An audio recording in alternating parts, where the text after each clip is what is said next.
Good evening. I want to extend a big thank you to everyone here tonight for donating your time and money to Saving Tiny Hearts.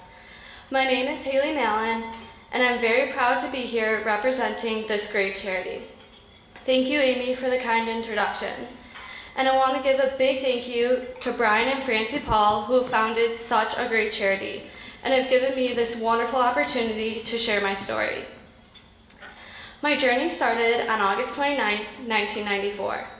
I was born that morning a happy, healthy baby, but just after 16 hours of life, I turned blue in my mother's arms.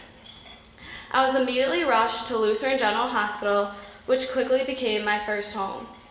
They discovered I had a congenital heart defect by the name of tetralogy of Fallot, which includes the narrowing of a pulmonary valve and ventricular septal defects, VSDs, or holes in the heart. After 4 days in the hospital, it was determined I would go through my first surgery. The doctors concluded that they wanted to avoid open heart surgery until a later date when I was a little bigger and stronger. They performed a shunt operation. With a 98% chance of a successful surgery, luck was not on my side and the shunt crimped and failed. The doctors regrouped, and on my 11th day of life, I went through my first open heart surgery. 2 operations in 11 days. As I look back, that's a lot for a newborn to go through. This time, the surgery was a success. Another 3 weeks in the hospital to recover, and now 30 days old, I was finally able to go home. My first year of life went by quickly, with frequent visits to the doctors. Unfortunately, my parents learned that 4 days before my first birthday, I would be going through my second open heart operation.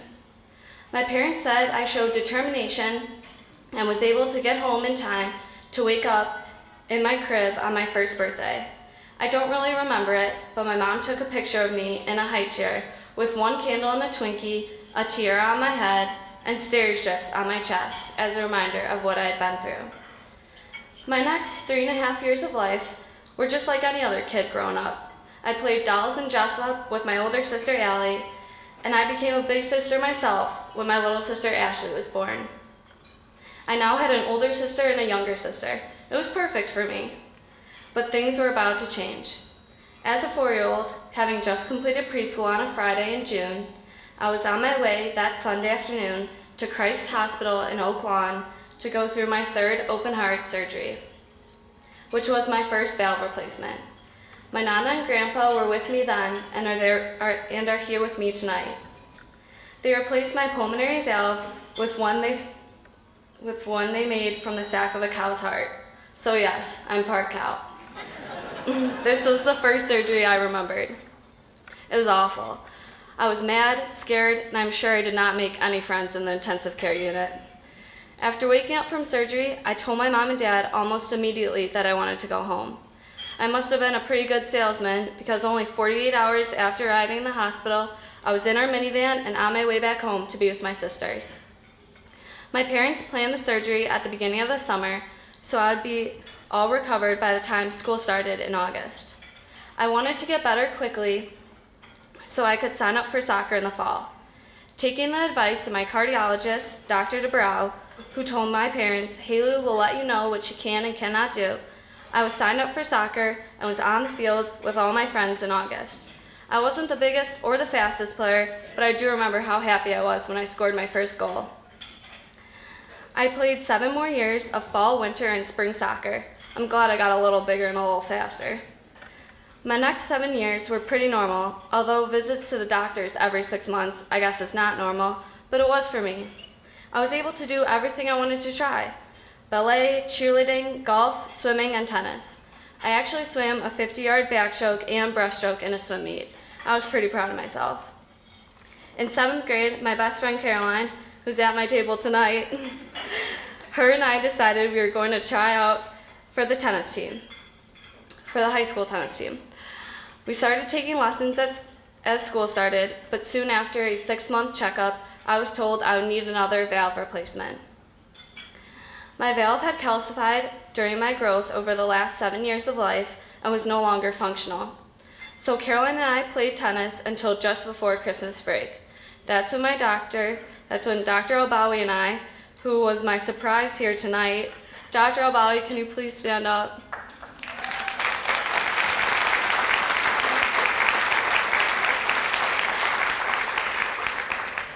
We decided to have my 4th open heart operation. While this surgery was not as bad as my previous experiences, I was again determined to be home as fast as possible, this time by Christmas. My school break was not ideal, but I spent all of the time with my family and we just made the most of it. We played lots of board games, watched lots of movies, and I just rested. Towards the end of break, I was allowed to have visitors to the house. The first to come was, of course, Caroline. I was so happy to see her, even though I was sore and not moving much. Caroline brought me a present, a brand new tennis racket.